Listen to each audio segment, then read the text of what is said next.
Welcome to Mid-Century Living, your weekly nostalgia podcast about the best of technology and culture from the mid-20th century.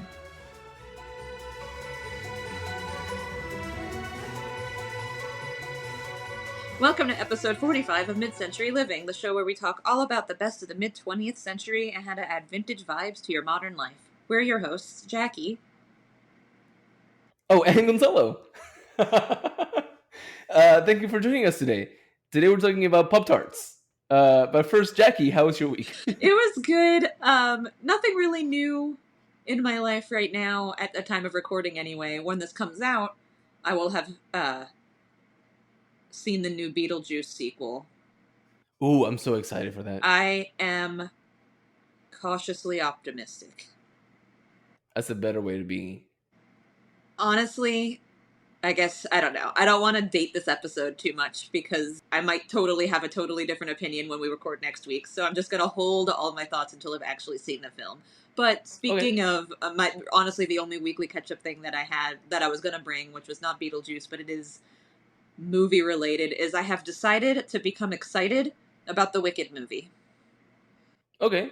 Why wouldn't you be excited about the Wicked movie? All of the things that they're doing to make it better, I think are going to make it suck, but I'm not sure. So, it's going to be a 2-part film. Oh, I didn't know that. So I'm guessing it's just going to end at intermission. Mm-hmm. So on the one hand, it's great that we'll get like a movie version of the unabridged musical. But then on the other hand, whenever I'm just hoping that they just do the whole musical and that they don't try to stretch it out by like adding in a bunch of filler stuff.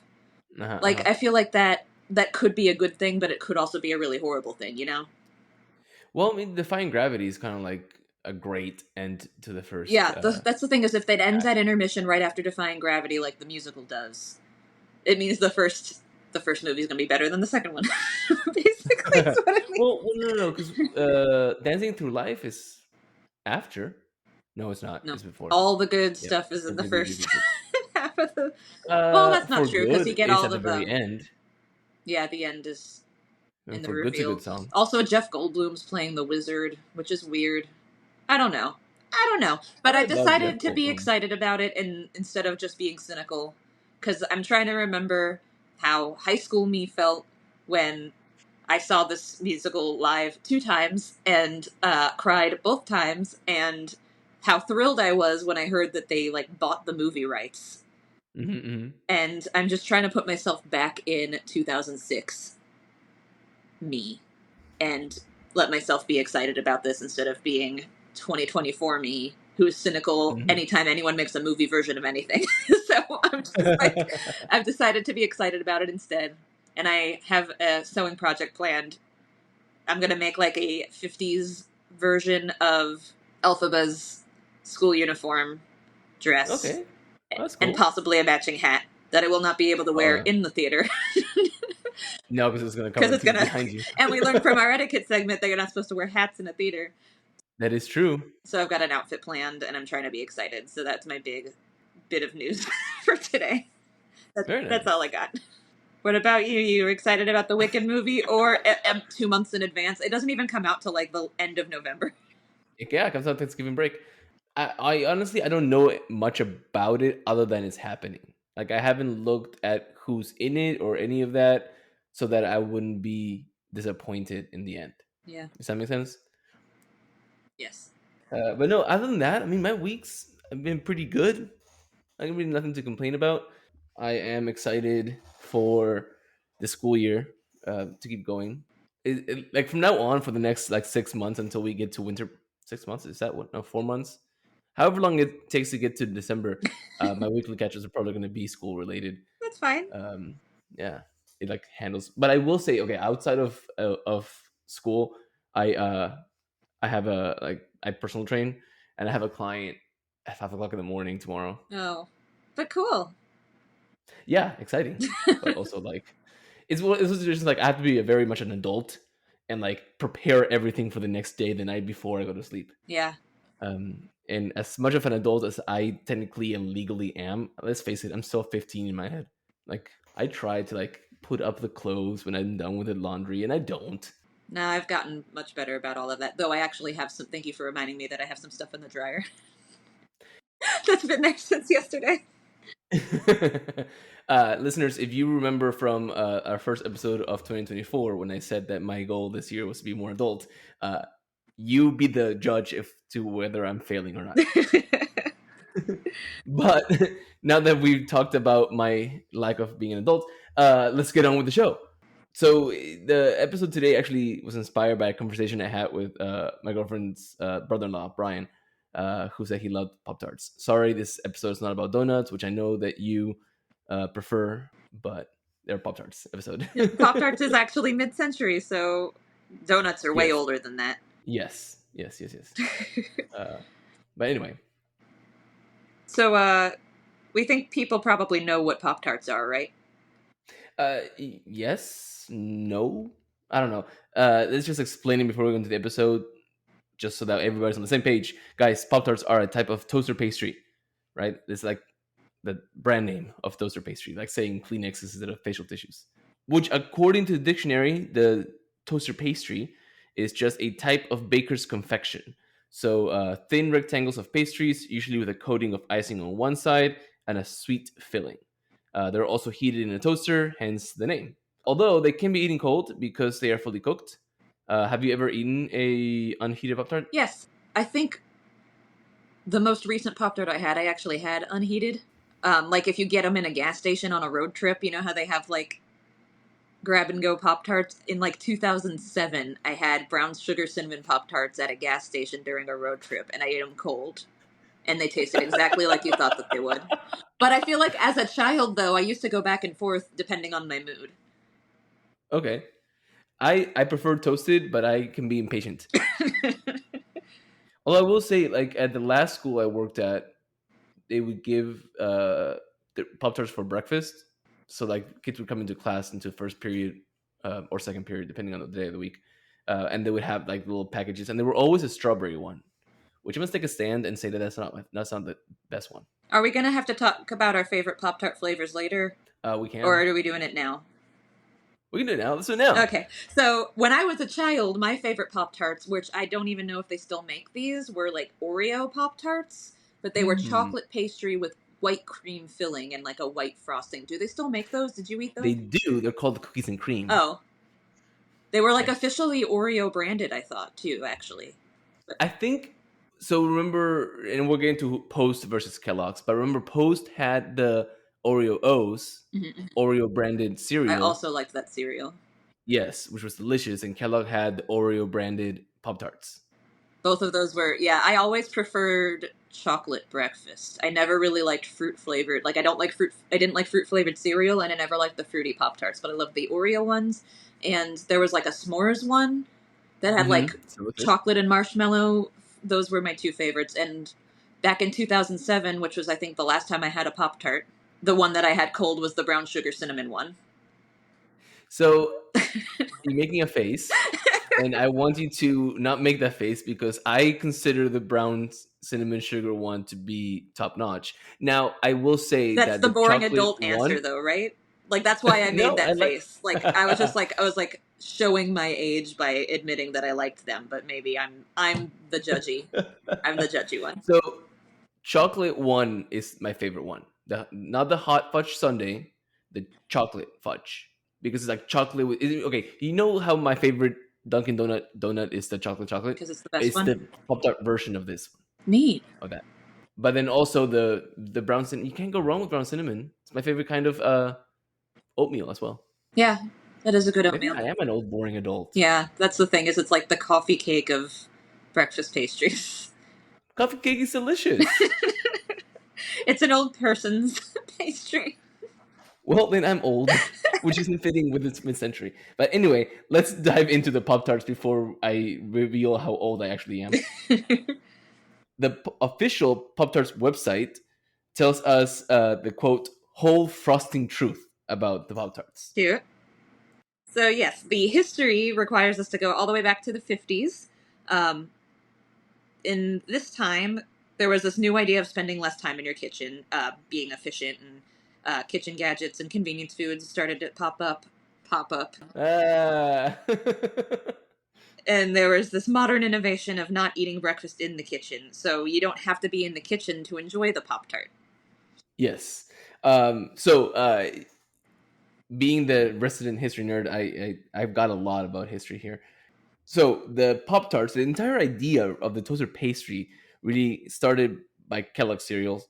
This The chairman named William E. Lamothe wanted to transform a delicious breakfast into a toaster-ready rectangle that was portable. Mm-hmm. And the resulting brainwave was the fruit scone, which is a hack on a toast and jam that Doc Joe Thompson, Kellogg test chef, came up with. And the creation of the pastry was really a team effort between Post, Kellogg, Keebler, and Grand Rapids Baking Company of Grand Rapids, Michigan.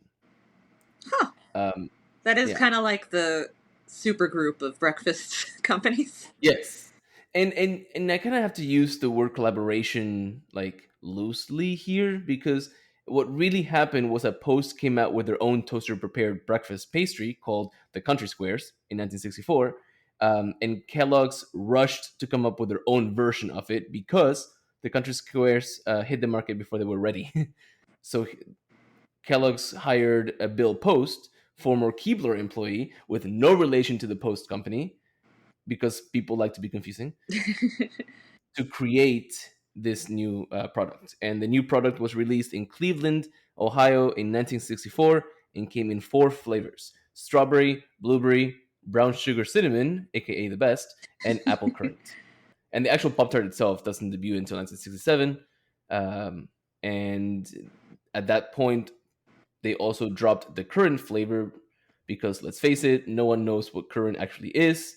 So it became known as the Apple Pop Tart. Yeah, Apple's still around, right? Yes, it's actually one of the favorite ones. Not mine, like people's. I don't like fake apple flavor. So I've never had it. I feel like I might have had that one. Like I said, I'm picky about fruit flavored things, but I feel like apple flavored things, unless it's the green apple, this seems like something I would like. I wonder if I've ever had that, actually. Maybe. You know, like the squished up apples they put in, like, Danish. I'm Uh-huh, hoping uh-huh. that's what it tastes like, but I don't know. Maybe I need to buy That's some probably what we're going Pop-Tarts. for. Maybe you should go to the store, yeah. Yeah. As Uh, research. I know, right? But anyway, guys, in 1965 it comes along, Pop Tarts go national, so they're not just limited to Cleveland, Ohio. And in 1967, Pop Tarts get their icing top because up until that time, they were not frosted. Crazy. Yeah. And they keep going. The next year, 68, they get sprinkles. They Yay! call them sugar sparkled frosting. I love that they were trying to figure out a way to make Pop-Tarts better, and they're like, let's put sprinkles on it. And that's a great way to dress up anything, honestly. You want more sugar in your breakfast. Yes.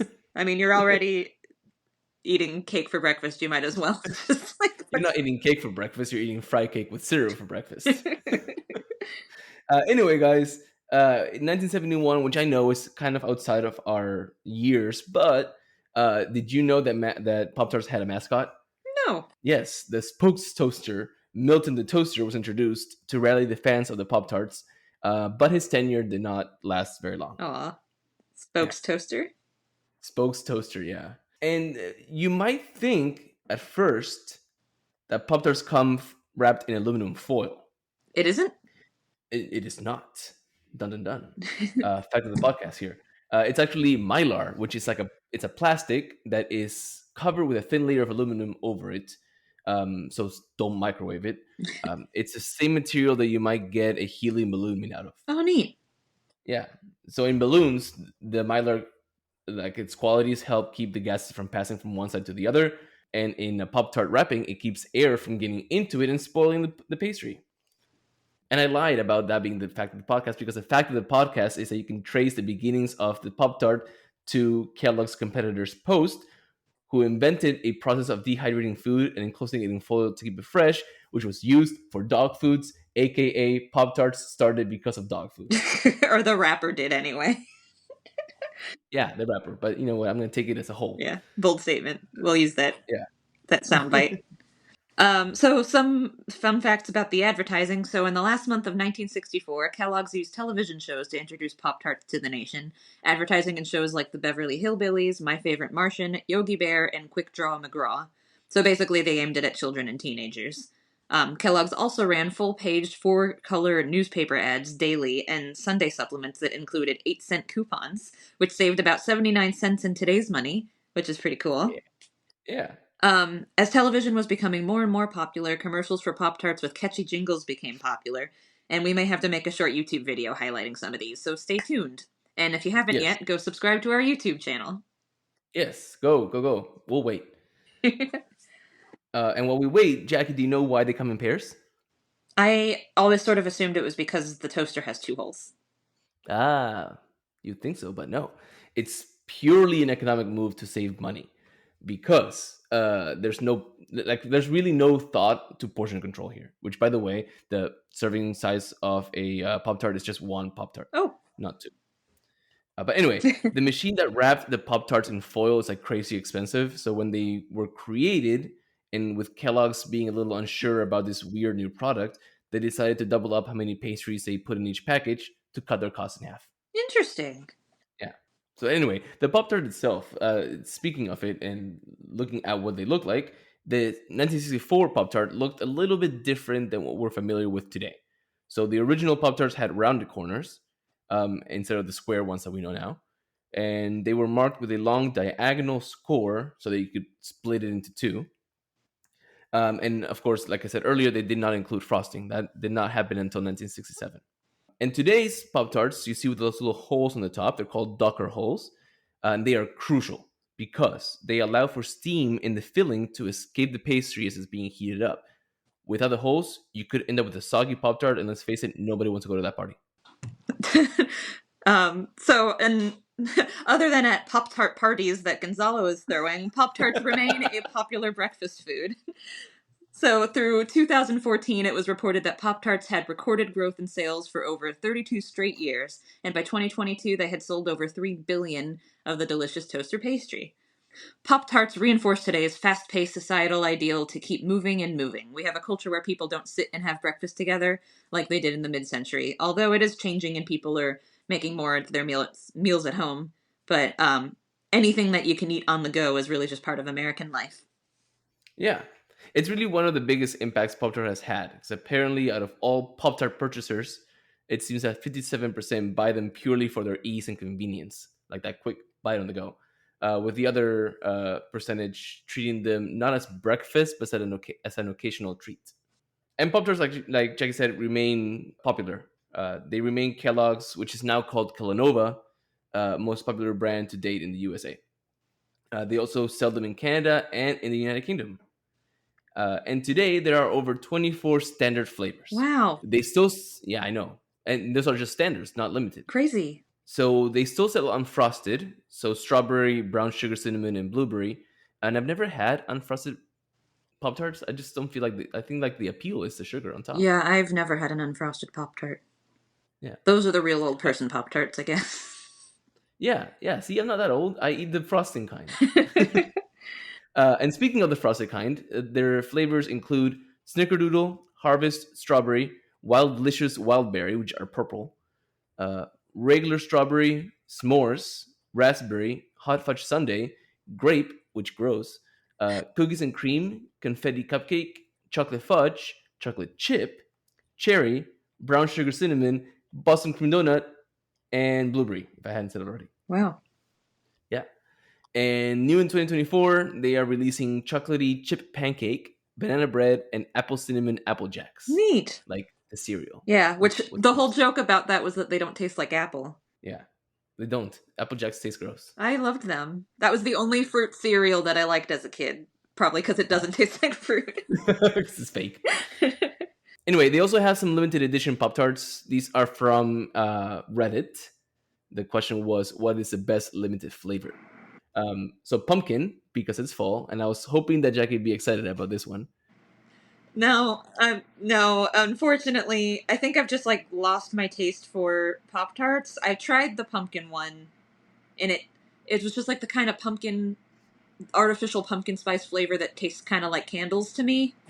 But your mileage may vary, so other pumpkin people out there, if you have more of a sweet tooth. Yeah. It's just not for me. Some of the top responses, though, were the 1990s Vanilla Cream, Watermelon, which I did not know was one, and I don't know how that would taste. Chocolate banana split, red velvet, and mystery flavor, which according to this redditor was everything but bagel flavor. A savory Pop-Tart is intriguing. Yes. I bet it had like cream cheese filling or something. That would be cool. Yeah, I don't really know. I'm a little mad I missed that, actually. Red velvet also sounds pretty good. Yes, red velvet does sound really good. Anything red velvet, I do love it. I hope the frosting was cream cheese. Anyway, Kellogg's also latched onto the Pop Tarts' popularity in 1994 by introducing a Pop Tarts Crunch cereal, and then again in 2018 by releasing the Pop Tarts Bites, which are small, bite-sized snacks that are not limited to breakfast. I remember those. I've never had them. I think I had them in strawberry, just for the novelty of the tiny things. You know how much I like tiny things. They look That like is true. That's true. they're like little Pop-Tart nuggets. Yes, they look like little mini Pop Tarts. So some examples in modern comedy. So for some reason, comics really love poking fun at Pop-Tarts. So we've got comic Paula Poundstone has a bit about the dangers of getting the Pop-Tart out of the toaster, poking fun at the name being Pop-Tart, not pop and stick in your hand and get them tarts. Yeah. Dave Barry compared their proclivity for catching fire in the toaster by comparing the outcome of such an event to the explosions in New Mexico due to the testing of the atomic bomb during the Manhattan Project. Jerry Seinfeld has mocked them on stage for their packaging, stating how you can't go wrong with 2 in each package. Why 2? 1's not enough and 3 is too many. That sounds like Seinfeld. This year, actually, Seinfeld also released a fictionalized retelling of the story of the Pop-Tart on Netflix this past May. It's called Unfrosted, the Pop-Tart Story, which includes other comics such as Melissa McCarthy and Jim Gaffigan. 2 fun facts about this. 1, Jim Gaffigan also has a processed food bit in one of his stand-up comedy routines about Hot Pockets. Hot Pockets! And fun fact number 2 is that there's actually a bit in this movie where Don Draper and Roger Sterling for Mad Men reprise their roles without actually saying their characters' names and, like, try to pitch an ad campaign for the Pop-Tart. Like, it's such a fictionalized retelling that, because it takes place in the 60s, they actually go to see the boys on Madison Avenue, and, like, Don Draper and Roger Sterling show up and try to pitch a Pop-Tart ad. The only reason I haven't seen this yet is because I am not a big fan of absurdist comedy. And I've heard that this movie is really just, like, wacky, wild, totally made up stuff. And, like, that's not my kind of humor, so I haven't seen it. But I have seen screenshots of... Yeah, apparently it's very much that type of comedy. From what I read, I haven't seen it either. I actually kind of forgot about it until I was researching. But apparently the way they came up with it is during COVID, they were bored. And they started by like Googling some facts about like the Pop-Tart story, and they're like, "Oh, we like this. Let's keep this. Let's make something else up over here." Right. So I connect the facts. If anyone really loved that movie, please let us know, because we'd love to hear some good reviews. Yes, let us know. And the Pop-Tart has made its foray into popular culture in like other ways too. In 2023, Pop-Tarts Bowl, which is a football game, the winners, Kansas State University, ate the mascot after it was, quote, toasted on the field. So basically, it was like a big popularity stunt thing. The mascot, which looks like a Pop-Tart with feet and hands and a mouth. Anyway, it goes into like this like larger than life toaster in the field, and like it sinks into it, and then a giant Pop-Tart made to look like the mascot splits out of the side, and then you can eat that. And it's like an actual edible giant Pop-Tart that comes back out? Like an edible giant Pop-Tart, and the front of the Pop-Tart is made to look like the mascot's face. That's gruesome and adorable. Yes. And since 2014, there's been a bit of news about the Pop-Tarts in like environmental circles, I guess you could say. So Kellogg's pledged that it will stop buying palm oil, an ingredient in the Pop-Tarts, from companies who aren't sustainably sourcing it from rainforests. And this is a move after pressure from environmental groups to keep the cereal giant from buying oil from plantations that harm rainforests in Southeast Asia. Now Kellogg's requires its suppliers to track their palm oil to plantations that comply with standards for protecting the environment and human rights. Interesting. Yeah. Another interesting thing happening lately is there's a trend in taking mid-century foods and kind of making them a little bit healthy. or maybe just because people in the pandemic were bored, but starting in the past couple of years, a lot of people out there have been developing homemade versions of the Pop Tart. You can actually even get them in bakeries and in one quick service location in Disney World. Fun fact. Oh, really? Woody's Lunchbox and Toy Story Land has homemade Pop Tarts. That's cool. But if you want to make one at home, YouTuber Sugar Spun Run has a pretty good recipe for a strawberry Pop Tart. We will link Yeah. it in the show notes. Yeah, definitely. And even the official Pop Tarts company, I guess I want to say, have gotten into this fun because on their website you can find all kinds of modifications to the actual Pop Tart, or maybe elevations if you want to be fancy. Uh, their recipes extend from simple ice cream sandwiches using the Pop Tarts as like the cookie to elevated frosted cakes like blueberry cake with frosted blueberry Pop Tarts in the batter, and many kinds of pies that include Pop Tarts in them as well. Cool. But as we wrap up in our Mylar, Jackie, do we have any fun facts about Pop Tarts? Indeed. So, the U.S. military airdropped 2.4 million Pop Tarts into Afghanistan during the initial attacks in the Second Gulf War in 2001. Oof, By 2023, Pop Tarts topped off at 985 million in sales, that's insane. which is insane. There's a funny scene in a 1988 movie called Earth Girls Are Easy in which Gina Davis is looking for food to feed 3 aliens that landed in her backyard, and she opens none other than the Frigidaire refrigerator and finds a box of Pop-Tarts and exclaims, "Oh look, low-cal Pop-Tarts, these are natural," which obviously is also a joke at the fact that shelf-stable Pop-Tarts don't need to be refrigerated. And the weirdest fun fact is that unfrosted Pop-Tarts actually carry more calories than the frosted kind. Yeah, I don't know how, and I couldn't figure out the answer. Maybe And they I have more looked for it. filling. Maybe. Crazy. Yeah, I don't know. But because they are very popular, of course, we have competitors. Some people might say knockoffs. Obviously, Pop Tarts are the most or the top selling brand. But we have Toast and Pop Ups, which began production also in 1964 as Post Country Squares, which we mentioned earlier. They changed their name in 1965 to Toast and Pop Ups, and they were sold to Schulz and Birch in 1971. Pillsbury has a version called Toaster Strudels, which are meant to look like German strudel with icing, and the icing comes in little packets, separate. And I love these. I do too. I think these come in apple. I think that might have been what I was thinking about, actually. Maybe they do, but the raspberry ones are the best. But we're talking about Pop Tarts in this episode. Yes, So, not talking about Toaster uh, Strudels. yes. Nabisco, which is now owned by Kraft's Food, has its version called Toastettes. And they were created in 1967 and called Toastettes to compete with Pop Tarts. However, they were discontinued in 2002 after failed attempts at tying in with Nabisco's children's brands. There was also a version called Cool Stuff, cool with a K, and stuff with only one F. And Quaker Oats Company, which is now owned by PepsiCo, produced and still produces to this day a version called Toastables. And because I said Toastables, we've caught up to the present. And it is time for our etiquette segment. So, Jackie, what do we have today?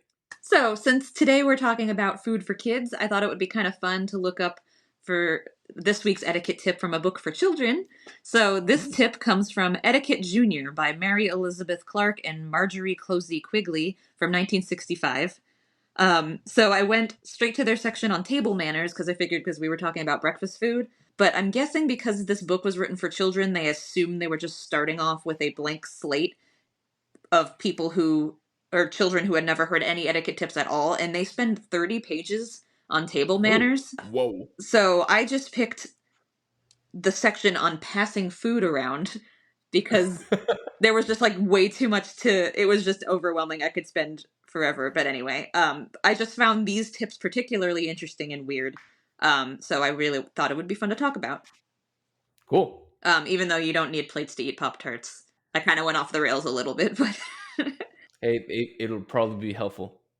okay, so most of this is written in their actual words. I just tried to shorten it to some bullet points. So, if a general dish that is to be passed, the jelly for instance, is near you, pick it up when you would like some of it yourself, but before serving yourself, offer it to the person next to you and say politely, "Will you have some jelly?" The answer should be yes, thank you, or no, thank you, after the person to whom you have passed the dish has served himself. Then you can serve yourself and set the dish down near you. If possible, after you have served yourself, put the dish within reasonable distance of a third person. Okay, that's very much like the help. No, it's the way around. In I was thinking like the airplanes, you put your mask on first and then help people around you. Nope. So even if you want the jelly, you offer it to somebody else first. Never use the silver at your own place, particularly silver you've already used, in the general dish. When you pass a cream pitcher, sugar bowl, or any other dish with a handle to another person, be sure to turn the handle so that it may be grasped from the person to whom you are passing. When a Mhm. plate is passed to you, take the piece of food that lies nearest to you on the plate.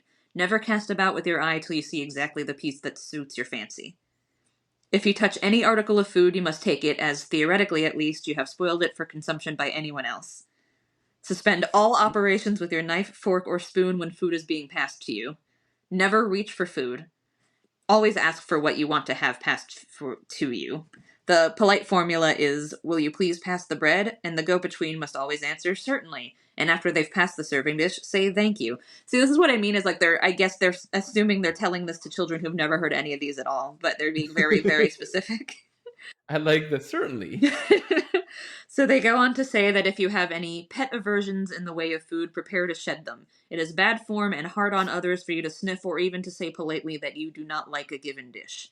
No guest may be pardoned for refusing anything set before him. The theory is that no hostess will offer a guest food that is not attractive and desirable. Whether or not Okay. you dislike the food set before you, you cannot in courtesy say so. The best thing to do is rid oneself of one's hate list. If food is passed to you, you must help yourself to a portion of it. Do not allow your hostess to think she has chosen unwisely. The next time you see a guest refuse any dish, glance at the hostess and then put yourself in her place. In your own home, you have no right to complain about any article of food or to whine and say that you can't see why we have that so often. Because it's your own home. No food partly eaten must ever be taken out of the mouth, and no liquid, however hot or bitter, be spit out. If the food is very hot, then take a drink of cold water. Of course, no one expects you to swallow a bone or a fruit pit. These are removed from the mouth by thumb and forefinger. A napkin must never be placed before the mouth to hide the act, which I thought was really strange. Yeah, I thought that was the other way around. I thought the maybe for adults it's different, but I thought that like if you wanted to spit something out, you put it in your napkin, Apparently, you're right? just supposed to take the pit out in front of everybody with your bare hands. Interesting. Well, see, that would have helped Elaine in Seinfeld because there's an episode in which she spits the mutton into the napkin and puts it in the jacket, and then she gets chased by dogs. A napkin is, however, used over the mouth when a person chokes and coughs or sneezes. When one of these uncomfortable forms of accident happens to you, quickly turn the head away from the table and, if possible, entirely out of the zone of any neighbor you may have at the table. If you must use your handkerchief at the table, do it as quietly as possible so as to not draw attention to the fact. And do not go to a dinner party if you have a cold. Interesting. I like these. There was only one that I took issue with, and it was when someone passes the food to you, pick what's closest to you and not The be one that you picky. want to eat.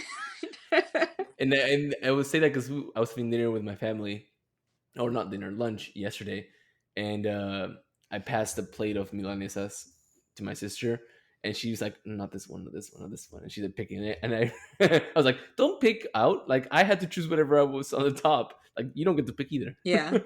I think if everybody does that, then it's better. But if some people are picking their favorite piece of whatever and you have to get I think most of these rules actually only work if everyone does all of them. Like specifically the one where like if you pick up the butter dish, you're supposed to offer butter to the person next to you first before giving yourself the butter, even though you grabbed the plate first. And then Yeah. what if they don't know the etiquette tip and they're like, "Oh, thanks," and then they put the butter dish down really far away, and then you just missed your whole Oh, opportunity. and then you miss your opportunity, and you have to wait until someone Offers to it to your other you. side offers it to you. So I found all of this fascinating, and this is 1965, and it all seems like very, very fancy table manners, honestly. Yeah, I kind of want to ask all my students if this is how they eat. I know this is the way nobody eats, because most of these sounded crazy to me. So I might have to ask, like, so if you were eating breakfast and someone and you want jam, what's the next step? but I know no one does, like, if anyone passes you a plate, you have to take the food on it. Like, but I guess that basically is just good etiquette. Like, if you're going to someone's house for dinner, you try everything that they make for you. Yeah, Like, Yeah, that's true. I think that's actually really nice, and people should do that. And I find it Yes. very fascinating that they're trying to instill all this on children also, who are notoriously picky eaters. Yeah, that's true.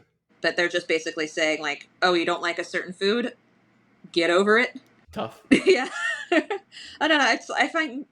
I don't know. I'm on the fence about keeping most of these etiquette tips. I don't know. What I do you think? think it should be instilled, and I agree that if everybody does them, then it works, and if not everybody does it, then it's not gonna work.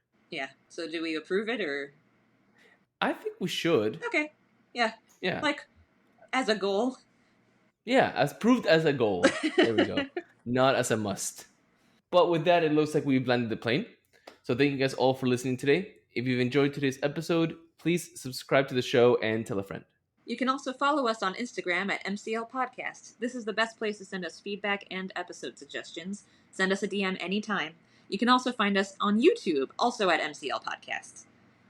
And before we go, you can also contact us through our new fan mail feature. There's now a send us a text message option in each of our episodes, and you can use it to send us notes. Yeah, so send us some fan mail. Thanks guys for listening, and we'll talk to you again next week. Bye!